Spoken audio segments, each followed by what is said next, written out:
Voilà. Lelo to sala kaka elubu ya soso, moussaka, tomate na ngai yango na obongisa ngo. Ngai yango na obongisa na sokola ngo ponga fesi la glace. Après na sokoli yango. Soki na sisi kotokisa soso na kalingi.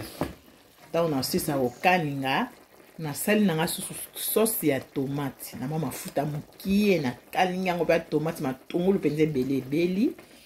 Après ça suko na zui suko ngai nga na koti yango na kati ya tomate na sauce wana pa na tokisa yango na tomate wana na kalingi nyonso na bongisi bien. Na zui suko musaka na nga na tokisa yango a part. Et toke na soso na nga na koti na kati. Na zui sauce na nga na tche. Allez, emballé. Voilà, merci.